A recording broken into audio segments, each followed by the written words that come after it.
Si de éxito en los últimos años hablamos, Marvel es uno de los ejemplos más grandes que se nos pueden venir a la mente, en gran medida por su universo cinematográfico, pues se trata de una de las franquicias más lucrativas del cine, y cómo no serlo, pues se ha visto en más de una ocasión que estas películas pueden mover al mundo entero por un solo estreno.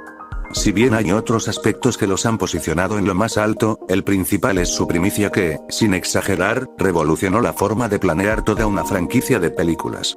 Todo está conectado. Esta es la razón por la que Marvel Studios triunfó y sigue triunfando, pues en sus primeros años de existencia, ver una serie de películas relacionando a demasiados personajes importantes era algo muy novedoso, y en la actualidad se trata de un incentivo para no perderse de ningún nuevo lanzamiento. Además, se adaptaron tan bien a quienes no conocían de las historietas, que gente que ni siquiera es fan de los superhéroes puede disfrutar de al menos alguna de sus cintas. Se podía decir que tenían dominado el género, y en otros también lograban defenderse bastante bien, pero hay uno que siempre fue un tema complicado: los videojuegos. Pese a que continuamente habían títulos de la editorial, eran muy pocos los que lograban destacar en cuestión de calidad, o que no fueran del mismo personaje, y además casi ninguno estaba a la altura de la competencia, la saga Arkham de Batman. Después de una época algo caótica en la década pasada, hubo un período sin juegos de gran peso, algo raro tomando en cuenta la producción en masa de años pasados, pero esto tuvo un porqué, y un porqué muy grande.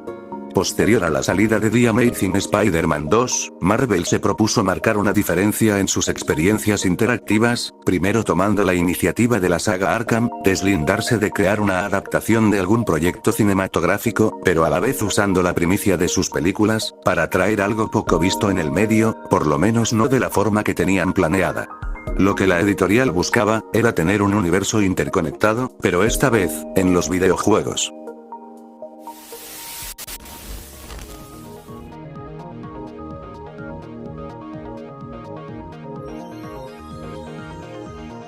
El proyecto se puso en marcha, iniciando, como no, con el trabajo que actuaría como detonante de toda una nueva era de Marvel en las consolas.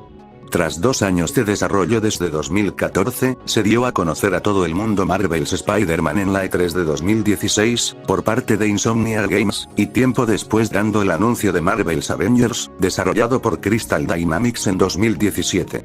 Ambos juegos generaron una gran emoción en los jugadores, pues se notaba una ambición que muy pocas veces se percibía en este tipo de proyectos de la editorial. Gracias a que ambos juegos tuvieron un lapso relativamente corto entre un anuncio y otro, y que estaban siendo desarrollados por estudios completamente diferentes, pudimos ver el arriesgado pero interesante plan que tenía Marvel entre manos, que era tener a distintos estudios a cargo de sus propios juegos, y contar con una gran constancia de lanzamientos. Lo primero fue lo más llamativo, ya que como se dijo en la introducción, esta forma de crear una franquicia no es muy común de ver en la industria, pues no solo representa un gasto enorme económicamente hablando, sino que debe haber una gran coordinación y control de calidad por detrás, sobre todo si estos productos coexistirán entre sí. Para su fortuna, Marvel pudo lanzar su primer proyecto con el pie derecho.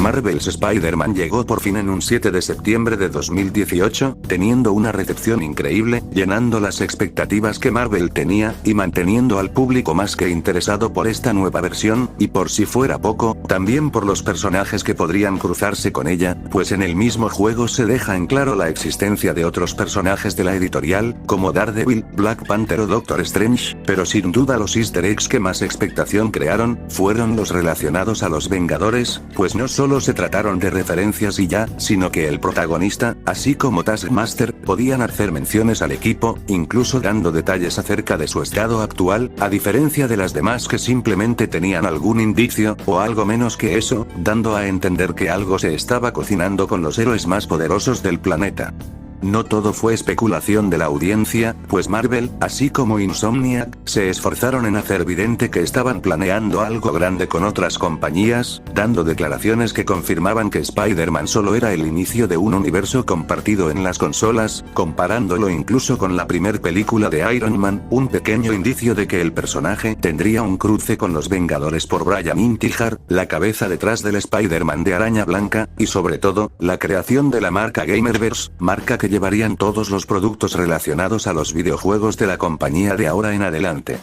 Todo estuvo perfectamente acomodado para que este universo fuera funcional, y no solo por las conexiones, pues luego de mucho tiempo, al fin parecía que Marvel se estaba posicionando en la industria cada vez más, gracias a la calidad de sus productos. ¿O no?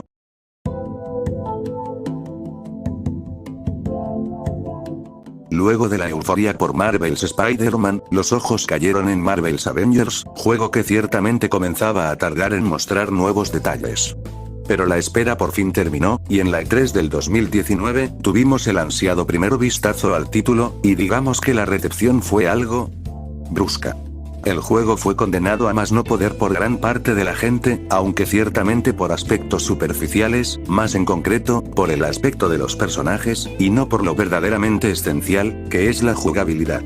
No es que esto fuera lo único que hizo levantar las cejas de los jugadores, pero fueron algo secundario tras ver el rostro de Black Widow para muchos. Esto bastó para que el juego no fuera visto con buenos ojos a partir de ese día, al punto de que las quejas trascendieron hasta los oídos de los desarrolladores, quienes tiempo después respondieron a las críticas. Viendo el gameplay que se mostró en su día, podíamos ver que en efecto, técnicamente los Vengadores y Spider-Man coexistían en el mismo universo, pues lo que Spider-Man decía acerca del equipo, coincidía con el lugar en donde este se encontraba en aquel punto de la historia.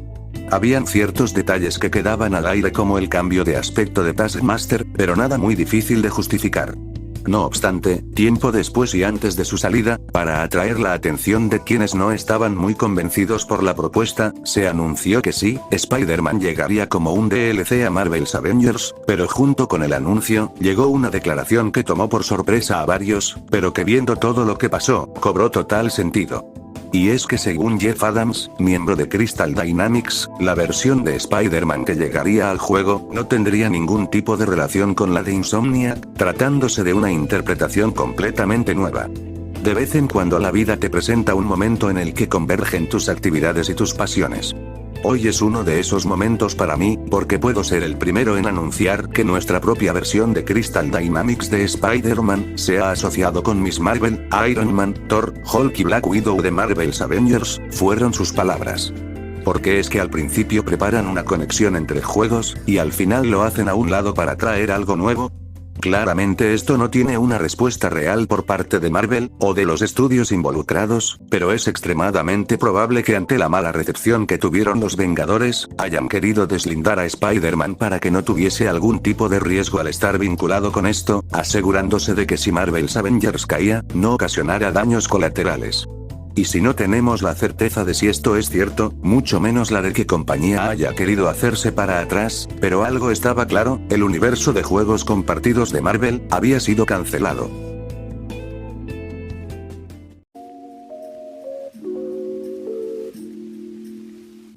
Las desarrolladoras hicieron ver esto evidente, aunque a decir verdad, fue más de un lado que del otro, pues en Spider-Man Miles Morales, al no existir la mecánica de tomar fotos a lugares importantes, la mención a los Vengadores es inexistente, aunque esto no los detuvo de hacer referencias a personajes como Thor, pero quedando claro que este guiño, así como otro que se haya hecho aquí y en el futuro respecto a estos personajes, son hacia versiones alejadas de las vistas en 2020 para diferentes plataformas. Cuando Marvel's Avengers llegó, no hubo mucho material al respecto, más que un easter egg hacia el personaje que después fue eliminado, pues fue hasta el 2021 en donde el quiebre del Gameverse compartido se completó, gracias a la tardía inclusión de Spider-Man al juego, y basta con atar cabos para darse cuenta de que los tropiezos de este, fueron la causa del cambio repentino.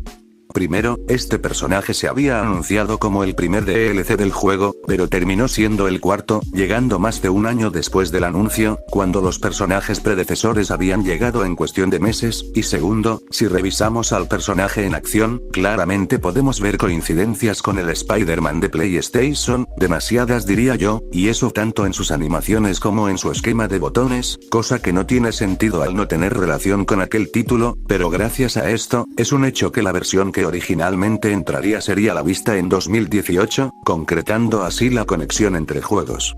Nuevamente, lo dicho a continuación no está confirmado, pero incluso podría decirse que el gran silencio entre el anuncio y la llegada del personaje, se debió a que necesitaban eliminar todo lo referente al Spider-Man de Insomniac, o por lo menos lo esencial, da incluso la sensación de que el anuncio se dio en etapas tempranas del cambio, y que no tenían prevista una fecha de lanzamiento. En fin, la inclusión de Spider-Man a Marvel's Avengers llegó sin pena ni gloria, estando lejos de favorecerle a la ya poca reputación del título, y ahora mismo parece que no tiene otra opción para resurgir.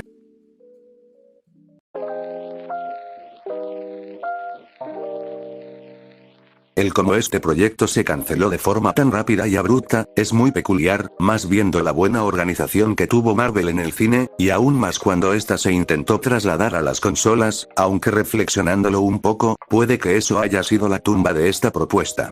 Que esta estrategia haya funcionado en un medio, no garantiza que también lo haga en otro que funciona de forma tan diferente, pues a pesar de que su anticipación no fue del todo precipitada, Marvel debió mantener una mayor calma al construir su proyecto, pues sus propias bases lo demandaban. Trabajar con diferentes estudios para una misma línea es algo demasiado riesgoso, pues aunque claramente supervisan los trabajos por los que pagan, su control de calidad no es el mismo, siendo incapaces de manejar todo al 100%, de forma muy contraria a lo que se suele hacer en las películas. Al mismo tiempo, la forma en la que cada medio se produce y vende en la actualidad, define muchísimo la concretación de algo así, pues mientras que las películas tienen un tiempo de formación ciertamente corto, y están pensadas para ser consumidas activamente durante meses, un videojuego de esta talla tarda años en llegar a las tiendas, y están pensados para ser consumidos por casi el mismo tiempo, más si se involucran actualizaciones y contenido adicional. Estos factores también influyen directamente con el peso de estos productos, pues mientras en el cine y una película tiene una mala recepción, el impacto negativo que puede tener en su franquicia, tanto a nivel económico y mediático, puede suavizarse con una nueva entrega que posiblemente llegará en un par de años, muy contrario a los juegos, en donde si uno sale mal, su repercusión es mucho mayor, ya que precisamente al ser tan duraderos, la mancha que dejan se desvanece después de mucho tiempo, y en el caso de lo que Marvel nos quiso traer, dejando muy mal parada a toda una continuidad, no habiendo marcha atrás. Podrá parecer que esto en realidad nunca se planeó, que hacer un crossover de juegos nunca estuvo en los planes, gracias a declaraciones de desarrolladores y pequeños detalles dentro de ellos, pero viendo todos estos niños, todas estas coincidencias, y todas estas inconsistencias, no tiene sentido que la idea no haya sido contemplada una sola vez. Debieron esperar a ver el recibimiento de sus primeras entregas, en el camino siendo tratadas como trabajos independientes, y de ser favorable, llevar a cabo la conexión entre franquicias. Debieron hacerle caso a su mejor arma, la paciencia. Ver cómo este ambicioso plan se concretaba era algo interesante, y es triste que las probabilidades de que se retome sean nulas, por lo menos no a gran escala, pues sí, aún existe un rayo de esperanza, considerando que la compañía le está encargando 2 licencias a cada estudio, así que no suena descabellado que eventualmente las conecten, haciendo que por ejemplo, Wolverine tenga un cruce con la saga de Marvel's Spider-Man, o que los Vengadores hagan lo propio con los Guardianes de la Galaxia. Después de todo, la puerta se abrió en este último. Esto es algo más común de lo que parece, tomando de ejemplo a Rocksteady, que incluyó su juego de Suicide y Squad Kills the Justice League al universo Arkham, pues al tener el control total de ambos juegos, la coordinación resulta más fácil y rentable. Aún así, lo que siempre importó e importará más, es la calidad, y a pesar de contar con un bache demasiado notorio, Marvel ha logrado su mayor objetivo, lograr trascender con sus productos, y darle la atención que por tanto tiempo le hacía falta a esta industria, y eso es reconfortante a más no poder. Quisieron dejar de depender de las cintas, generar su propia identidad, dejar huella en la mitología de sus personajes, y sobre todo, quedarse en la mente de todo el mundo, y vaya que lo están logrando.